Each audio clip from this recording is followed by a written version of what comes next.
Bonjour chers internautes, votre bureau d'études géopolitiques et géostratégiques qu'est l'Afrique, qui étudie exclusivement le développement des enjeux géopolitiques et géostratégiques de l'Afrique subsaharienne, vient avec cette petite analyse vous indiquant que votre bureau d'études classe au rouge, l'alerte au rouge, les derniers développements des enjeux du conflit entre le Rwanda et la République démocratique du Congo. Un conflit qui tend, au regard du décor qui est planté, vers la sous-régionalisation du conflit. Un seul principe que je vais évoquer ici tout au long de cette petite analyse, c'est qu'il s'agit du rapport de force qui va l'emporter, qui va déterminer la suite des événements. Parce qu'il faut aller par le principe, le rapport de force dicte les relations entre acteurs sur la scène internationale, régionale, sous-régionale et même nationale, je veux dire domestique. Et que la République, le contexte actuel auquel la République démocratique du Congo vit n'échappe pas, ne déroge pas à la règle.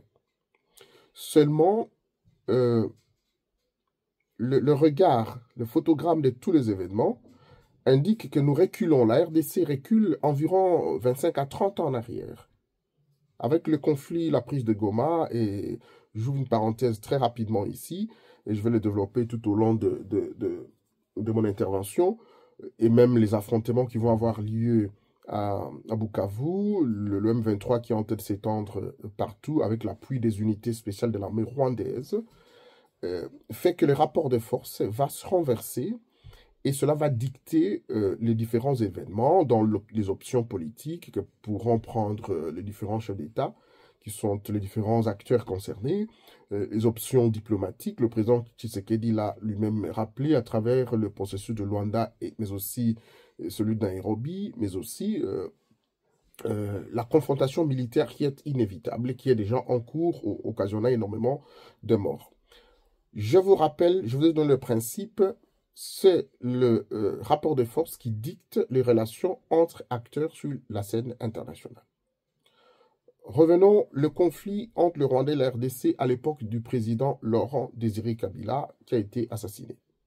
Nous sommes typiquement dans cette période qui a précédé 2001, où le Rwanda envoie ses troupes, l'Ouganda, le Burundi envoie ses troupes, le contexte a changé, parce que le Burundi est actuellement le fervent allié du président Félix Tshisekedi de la République démocratique du Congo. L'Ouganda est allié aussi, mais qui joue le double jeu, qui joue avec le Rwanda. Ils sont en alliance avec le Rwanda, mais mènent des opérations incompréhensibles avec le gouvernement, l'armée de la République démocratique du Congo. Je reviendrai dans les alertes que nous avons données à l'époque. Un autre élément qui fait la différence entre cette période-là, c'est que nous avons actuellement le développement d'Internet et tout ce qui est le web, qui fait qu'à l'époque, nous dépendions des radios ondes courtes, des radios FM, etc., des journaux, des ambassades qui faisaient fuiter les informations. Aujourd'hui, tout le monde qui a un smartphone peut balancer une information et que donc suivre la situation du front au jour le jour et minute par minute. Le seul élément, la communauté internationale qui a le besoin de matières premières reste la même. Le Rwanda qu'elle utilise comme le pantin, je veux dire, le sous-traitant, est toujours là avec l'Ouganda. Et la République démocratique du Congo, dans son espace du Kivu, reste l'endroit, l'espace géographique est prisé au regard de sa richesse stratégique, de métaux rares, ainsi que des terres rares, très stratégiques, qui rentrent dans la nouvelle technologie et puis la transition énergétique. Vous rappellerez de plusieurs émissions auxquelles j'ai participé sur Radio Okapi, Radio La Deutsche Welle, etc. J'ai analysé pour montrer que le contexte de mauvaises décisions que prennent les autorités de la République démocratique du Congo va plonger le pays dans un conflit qui rappelle celui que nous avons connu à l'époque de Laurent Désiré Kabila. Et donc, je disais que le contexte ressemble fort peu à celui-là parce que les envahisseurs restent les mêmes en dehors du Burundi et que les appétits se multiplient d'ailleurs, hein, se multiplient par rapport au lithium, au coltan, à tout ce qu'on a dans le Kivu et que donc l'armée rwandaise rentre la journée, l'agression, elle est visible. Et alors, le rapport de force va l'emporter et va dicter soit le dialogue, et le dialogue aura lieu, je vais l'indiquer tantôt, absolument, il y aura un dialogue entre le gouvernement congolais et le M23, je vais l'indiquer. Nous avons donné ces informations par le passé, mais les gens n'ont pas tenu compte, c'est comme si nous nous adressions au mur.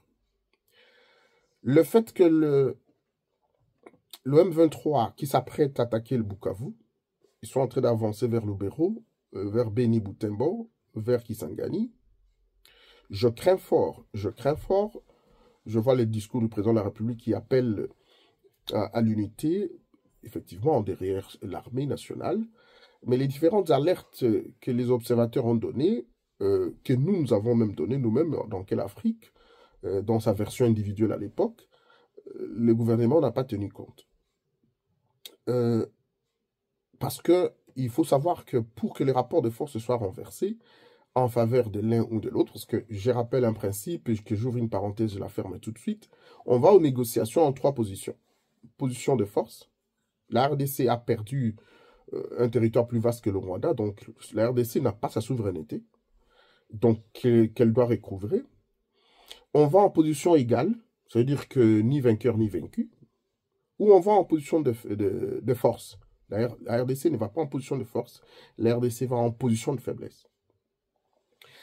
Encore que s'il arrive que le M23 avec les unités spéciales du Rwanda prennent Bukavu, et les informations que Quelle Afrique dispose font état d'une stratégie d'encerclement et des débordements qu'utilise l'état-major du Rwanda afin que l'État congolais puisse faire face à plusieurs fronts auxquels, n'ayant pas des troupes amphibies qui peuvent se déployer instantanément partout, feront en sorte que les localités tomberont. Il y en a d'autres qui tomberont sans combat. Il vous souviendra, et ce sont des alertes que j'avais données, nous ne contrôlons pas quasiment les 200 km du fleuve Congo, dans une des vidéos de 2020, parce qu'il y a des unités spéciales du Rwanda qui sont à Brazzaville, et qui interviennent aussi dans le conflit dans le Kwango, et le Kwilu, le Kwango, c'est-à-dire dans les 100 km, les Mobondo et tout ça, il y a des pratiques que nous avons vues au Rwanda qui se reproduisent dans le Bandundu, alors qu'on connaît très bien dans l'anthropologie de chez nous, du Bandundu, que cette population n'est pas belliqueuse avec de telles pratiques. Donc, la stratégie d'encerclement, débordement, avant de faire l'assaut. Je rappelle aussi que le président Kagame et l'armée rwandaise est en alliance avec le président Touadéra et qui font des renseignements communs. Et ces gens sont en connivence, ensemble avec les rébellions qu'il y a en Ituri, mais aussi les troupes de Nanga et le M23, qui sont leurs poulains. Donc, dans cette stratégie, et nous avons donné ces alertes il y a longtemps, à travers nos tweets, à travers nos analyses, mais nous avons Quelle Afrique avait, et moi-même avions l'impression, et avant cette impression, qu'on s'adressait à des murs. Les gens ne nous écoutaient pas. D'autres alertes que nous avons données, c'est que j'ai personnellement participé, que je vous l'avais dit, à plusieurs émissions sur la dangerosité de l'adhésion de notre pays à l'EAC. Moi-même, j'ai travaillé activement ici en Belgique dans l'adhésion de la Croatie dans Schengen. Je vous rappelle que pour que la Croatie soit acceptée dans l'espace Schengen, elle a déposé sa candidature en 2010, d'abord pour l'Union européenne, ensuite en 2013, pour rentrer dans Schengen, et Schengen lui a donné un cahier de charges. Une bonne gouvernance, gestion des banques, une police qu'il faut, une police conforme à celle de l'Union européenne et de Schengen, gestion de ses forêts, gestion de l'environnement, qualité de l'enseignement, un certain nombre de critériums. Et l'Union européenne, je vais dire l'espace Schengen, le bureau d'études stratégiques Schengen, avait élaboré une commission pour suivre la Croatie. Et il n'y a qu'en 2023, le 1er janvier 2023, soit 10 ans plus tard, que la Croatie a fait partie de l'espace Schengen. Donc à partir de Kinshasa, de Kampala, de Entebbe, de Brazzaville, d'où vous êtes aux États-Unis, vous pouvez prendre le visa Schengen à partir de l'ambassade de la Croatie. Mais nous avons adhéré à l'EAC comme quand on intègre une personne dans un forum WhatsApp. Eh, Timothée, tu sais, ben, on a créé un forum WhatsApp des anciens élèves de collège d'amitié et Chikoyi Sankuru. Est-ce que tu peux faire partie? Oui, check, check, et puis on est dedans. Aucune étude, alors qu'à l'époque, Joseph Kabila avait refusé de faire partie de l'UAC. Pourquoi? Parce que lorsqu'on fait partie d'une organisation sous-régionale, première question, pourquoi on m'y invite? Qui en sont membres?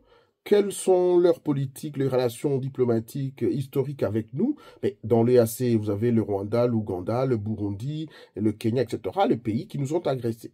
Voilà pourquoi à l'époque, Joseph Kabila avait totalement refusé, même si cette société, je veux dire, cette structure voulait naître à l'époque et était en train de naître. Il a refusé. Il a refusé.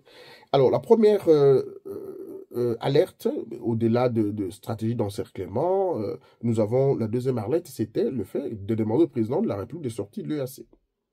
Deuxièmement, nous avons dénoncé les accords entre l'Ouganda et la RDC, parce que nous avons subitement vu la RDC conclure des accords militaires avec l'Ouganda, alors que l'Ouganda, Muhonzi, qui est le fils de Museveni, qui est chef d'état-major de l'Ouganda, a toujours clamé qu'on ne peut pas, que l'Ouganda est en alliance avec le Rwanda, que celui qui touche Kagame le touche, et que dernièrement il a tweeté disant qu'ils vont chasser tous les mercenaires, les sociétés militaires privées engagées par la RDC.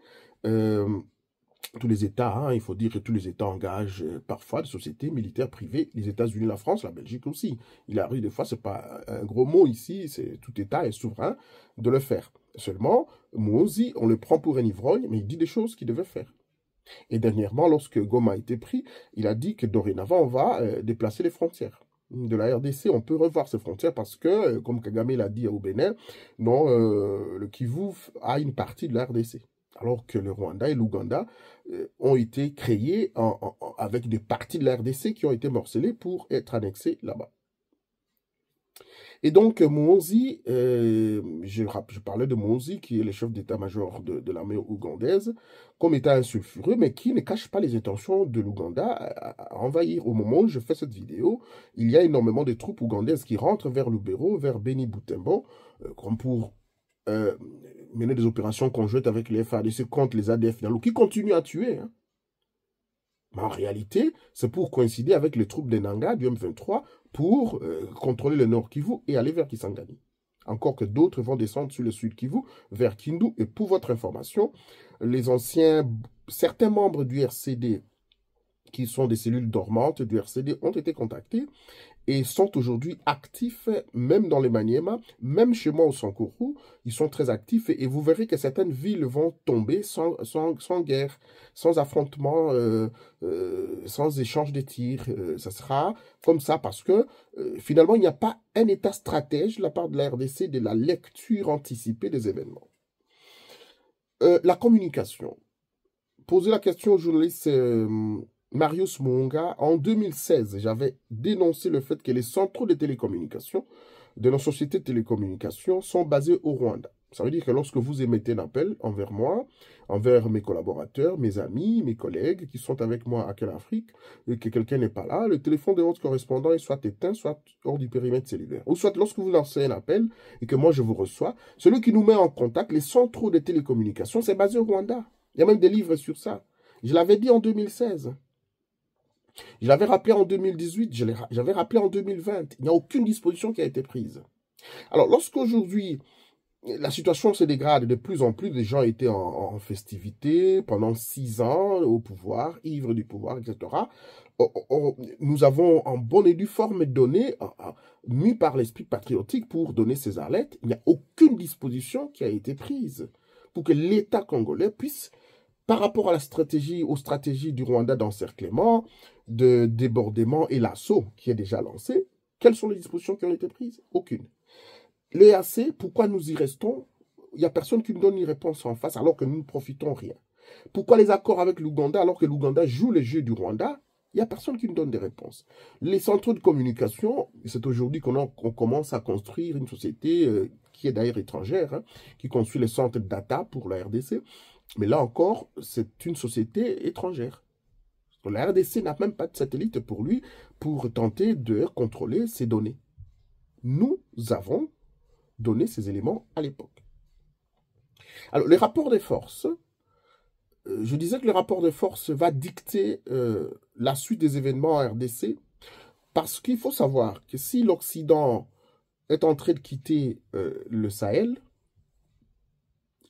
l'Occident ne perdra pas, et avec nos collègues qui sont de l'Union européenne, des États-Unis, du Canada et même de la Chine que nous contactons ici, disent clairement que nous pouvons perdre le Sahel, mais pas la région des Grands Lacs et l'Afrique centrale, au regard, bien sûr, des potentiels minéraux que nous avons et dont ils ont besoin. Et donc, les États-Unis et l'Union européenne vont fermer les yeux sur l'invasion du Rwanda et du Burundi, je veux dire de l'Ouganda contre la RDC, et enverra la RDC aux négociations parce que ils ne pourront pas laisser la Chine seule maître du terrain. C'est cela.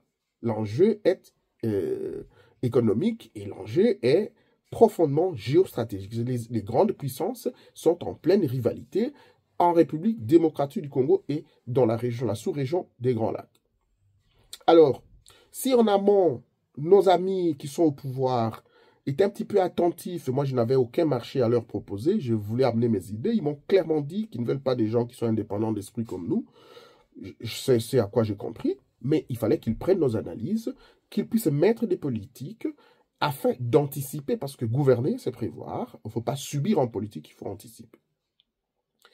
Et vous voyez les sommets, que ce soit les sommets de chefs d'État, que ce soit les sommets de l'Union européenne, que ce soit les dispositions que prennent les États-Unis, il y a toujours le dialogue avec le M23. Et je vous dis que le gouvernement de Kinshasa, le président Félix Tshisekedi a dit que ce sera la ligne rouge à laquelle la RDC ne franchira pas, c'est dialoguer avec le M23. Mais moi, au regard de ma petite expérience en géopolitique et en géostratégie, le gouvernement de Kinshasa négociera directement avec le M23 et le AFC de Nanga.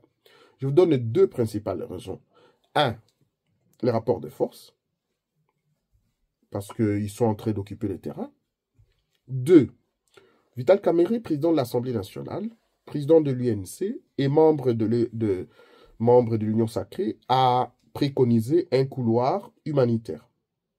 Avec qui le gouvernement congolais va-t-il négocier afin qu'il y ait un couloir humanitaire? N'est-ce pas avec ceux qui occupent cet espace auquel la RDC ne peut plus contrôler?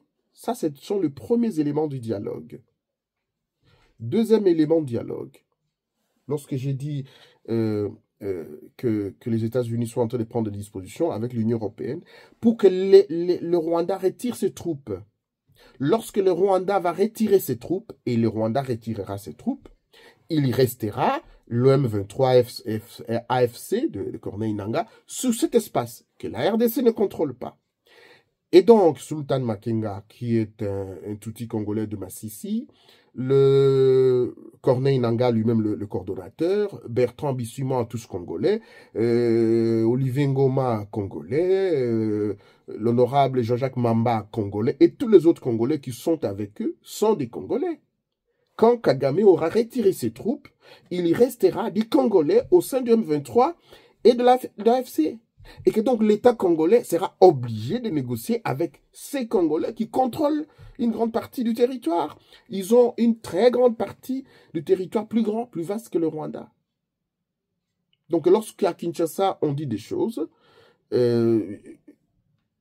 c'est difficile de comprendre. C'est difficile de comprendre. Un dernier élément, c'est que le narratif, au-delà de l'absence de la stratégie militaire, hein, de la défense de la RDC, qui ne dispose pas même de 3D, hein, c'est une nouvelle notion hein, que nous donnerons même à Thiès, à Kinshasa. 3D, ce n'est pas les 3 dimensions, non, non, non. C'est les armes sophistiquées actuelles auxquelles les grandes nations se livrent dans des guerres, parce que les militaires physiques comme vous et moi coûtent trop cher. Mais les nouvelles armes actuellement parlent de 3D. Des armes qui ont la détection de loin, la déportation, on appelle ça l'autodéportation, et la destruction, on appelle ça la neutralisation. Donc on utilise actuellement dans des guerres conventionnelles et même non conventionnelles des armes qui peuvent détecter de loin, qui peuvent se déplacer et qui n'ont pas besoin de fumer une cigarette, manger ou faire quoi que ce soit. C'est des drones, c'est d'autres éléments que je vais, dans une émission plus élaborée, vous donner. La guerre qui se mène actuellement pour tenter de détruire, ce soit les colonnes des ennemis qui avancent, la partie ennemie qui avance, etc. C'est ainsi que, vous voyez, même entre l'Israël et la Palestine dans le Proche-Orient, le Moyen-Orient, mais aussi entre l'Ukraine et la Russie, on utilise moins les hommes devant. C'est d'abord les armes de 3D, détection, déportation et destruction, avant que les troupes arrivent au sol. Donc ce sont des armes qui balisent les terrains. Ce sont des idées qu'on a voulu donner à la République démocratique du Congo, mais dont on nous a fermé les portes à l'époque, mais aujourd'hui, ils subissent. Alors, la question que je me pose, le président Tshisekedi peut appeler à l'unité aujourd'hui. Qu'est-ce que nous allons faire? Aujourd'hui, on va former tous les militaires et aller au front rapidement alors que les villes commencent à tomber une après l'autre. Pourquoi est-ce que nos décisions, nos stratégies, vous ne les avez pas prises en compte? Et l'autre élément, tant que c'est vous qui êtes en fonction et que vous prenez toujours les mauvaises décisions, rien ne changera sur le terrain. Ce sera la vérité. Rien ne changera sur le terrain. Si on a prêté quelques attentions à nos stratégies, à nos conseils, parce que les Africains sont toujours un petit peu complexés par rapport au bureau d'études stratégiques des Américains, des Français, des Belges, blancs de peau, alors que nous sortons des mêmes académies militaires et stratégiques, ça pose énormément de problèmes. Mais la question arrive, il suffit de revoir toutes mes vidéos que j'avais balancées à l'époque. La question est donc d'actualité. Donc, le narratif pose des problèmes. Lorsque on dit les rebelles du M23, et vous dites que c'est les groupes armés, je lis le groupe terroriste M23, où nous sommes agressés par le Rwanda, le narratif est incomplet, incohérent et incompatible. Ces jargons-là sont différents, ont leurs différentes significations dans le concept de rapport de force et en géostratégie. Moi, j'ai toujours appelé, et j'ai rappelé toujours sur Radio Okapi, que le M23 AFC, c'est des mouvements politico-militaires soutenus par le Rwanda. Un mouvement terroriste ne peut pas appeler aux négociations avec un cahier de charges. Oui, c'est la terreur parce qu'ils utilisent les armes. Oui, c'est la terreur parce qu'ils tuent des gens, massivement ils bombardent. Il y a des attaques même au niveau des hôpitaux, des écoles, etc. Oui, c'est la terreur. Et la terreur peut venir même des groupes armés loyalistes ou des groupes rebelles. Mais qualifier le M23 de mouvement terroriste, ça ne rentre pas dans la classification systémique de la définition d'un groupe terroriste. Un groupe terroriste, c'est l'État islamique, c'est AQMI, etc. Ce n'est pas le M23.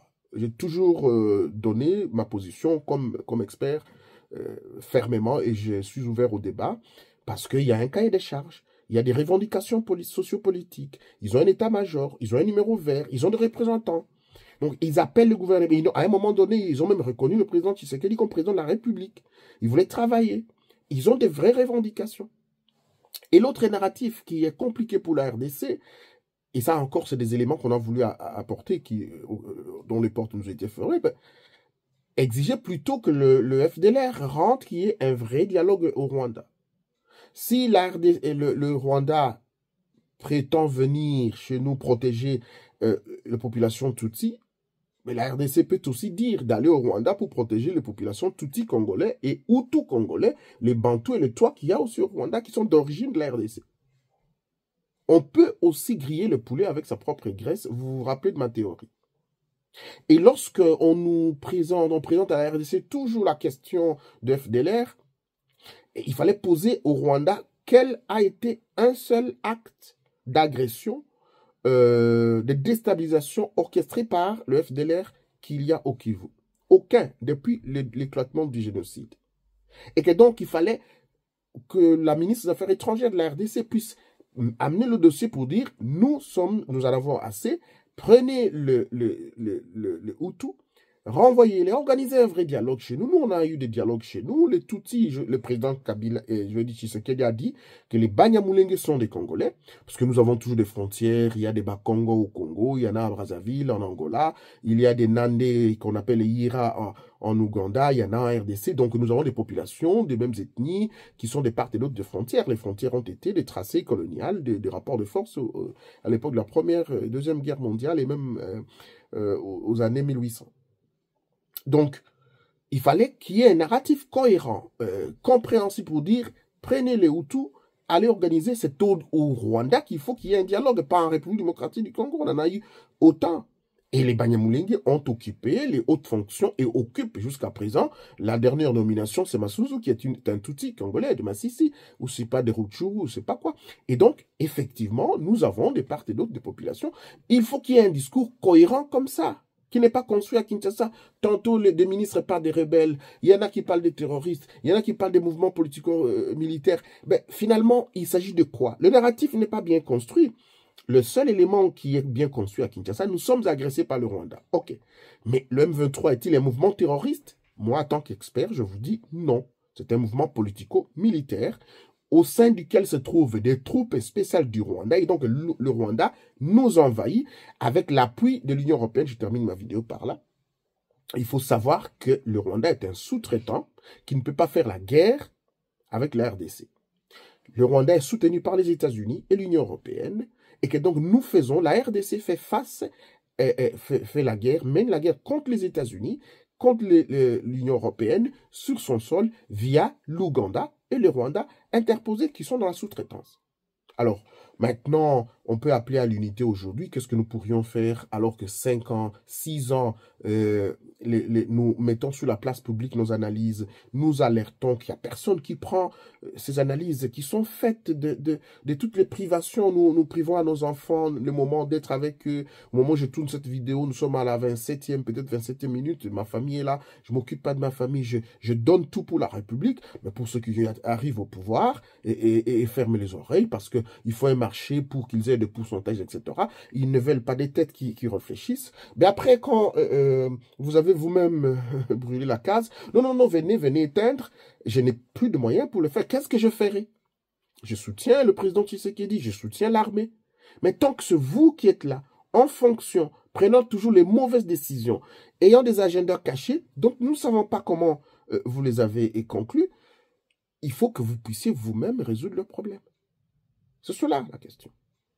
Parce qu'à un moment donné, on peut tout donner et la meilleure femme ne peut donner que ce qu'elle a. Et le meilleur analyste ou expert ne peut proposer que ce qu'il sait faire. Et ce que je sais faire, je vous ai donné avec mes amis depuis plus de 5 ans, c'est 6 ans maintenant.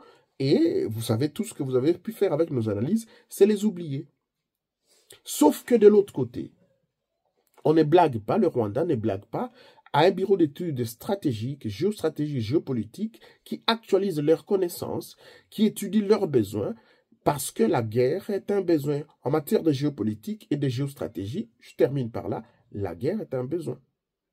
Je reviendrai en détail prochainement. Les rapports de force indiquent que nous irons vers le dialogue, parce que le Rwanda va retirer ses troupes, parce qu'il restera le M23 qui occupera ces territoires.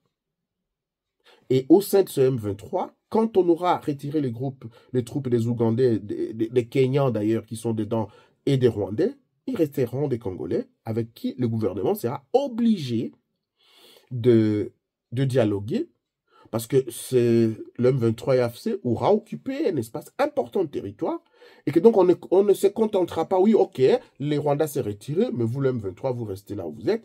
Et c'est là où, une fois de plus, je termine par là, certains observateurs congolais étrangers disent que c'est le deal du président Félix Tshisekedi qui, dans une réunion tenue avec nos compatriotes Banyamulenge, qui sont congolais, il leur a dit, mais vous disputez les terres ici, nous adhérons à l'EAC, c'est en 2021 je crois, et vous aurez vos terres. Donc, certains observateurs disent que c'est le deal du président Tshisekedi. Il va vous dire Rwanda, Rwanda, Rwanda, mais c'est une diversion.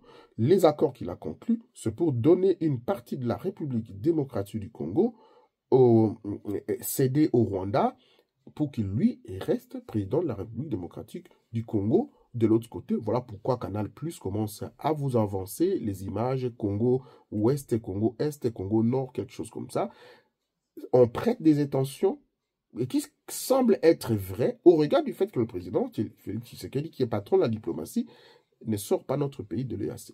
Mesdames, Messieurs, le rapport de force dicte les relations entre acteurs sur la scène internationale. Et cela va devoir déterminer la suite des événements entre le Rwanda la RDC, l'Ouganda, avec en confrontation les armées de FARDC et les armées de l'AFC, le M23. Mesdames, Messieurs, chers amis de Quelle Afrique, abonnez-vous massivement sur notre chaîne, mais aussi allez lire nos articles sur Quelle Afrique. Rendez-vous donc au prochain numéro. Au revoir.